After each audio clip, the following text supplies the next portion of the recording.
Welcome to aspirational studies. আজকে যেটা নিয়ে ডিসকাস করব সেটা হচ্ছে গিয়ে ডাব্লিউবিসিএস প্রিলিমসটা হওয়ার পর আর প্রিলিমসের রেজাল্টটা বেরোনোর আগে অবধি এই যে টাইমটা আছে এটাকে কীভাবে ইউটিলাইজ করবে।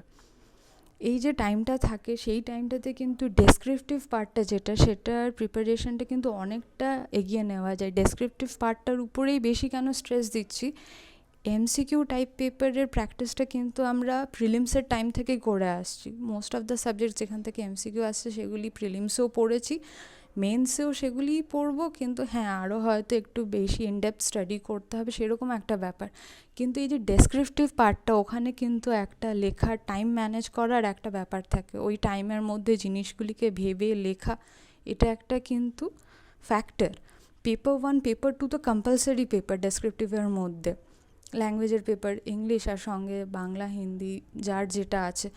তো সেখান থেকে কি হয়, এই রিপোর্ট রাইটিং, লেটার রাইটিং যেগুলি থাকে ভেবে নিতে হয় টপিকগুলি, তারপর হচ্ছে পয়েন্ট কী হয় সেটা জট ডাউন করে লেখা, এটার কিন্তু একটা প্রপার প্র্যাকটিস লাগে। এরকম যাতে না হয় কি টাইমের মধ্যে অ্যাটেম্প্ট করা গেল না। আর যেহেতু এটা কম্পালসারি পেপার, ABCD সবার ক্ষেত্রে, সব গ্রুপের ক্ষেত্রেই এটা অ্যাটেম্প্ট করতে হবে।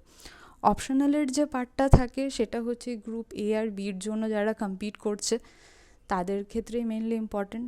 যদি অ্যাপ্লাই সবাই করে থাকে এই পার্টটা দেওয়ার জন্য, কিন্তু হচ্ছে গিয়ে মেন্সের টাইমে অনেকেই অ্যাপিয়ার করে না।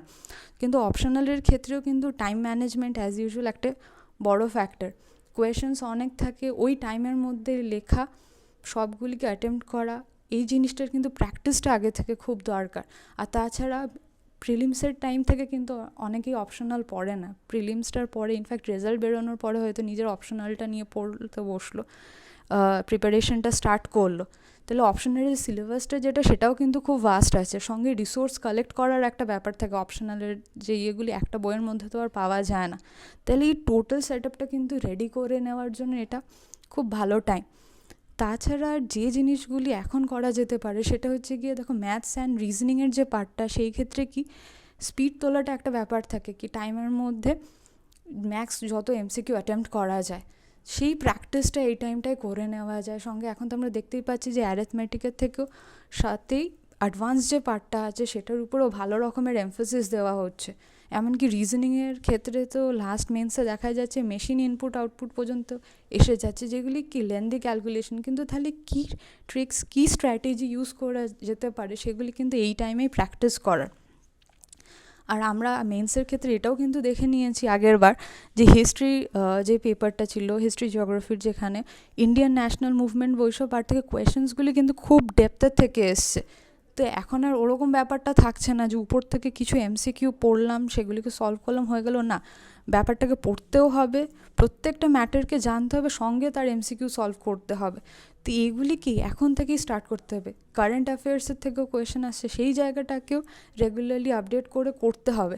তো এগুলি এখন থেকেই করতে থাকলে কি পড়াটা অনেকটা এগিয়ে থাকবে। রেজাল্ট আসার পর নো ডাউট যারা সিলেক্টেড ক্যান্ডিডেট ফর মেন্স তারা পড়বে, কিন্তু এখন থেকেই যদি পড়াটা হয়ে থাকছে, পড়াটা কিন্তু অনেকটা এগিয়ে থাকছে।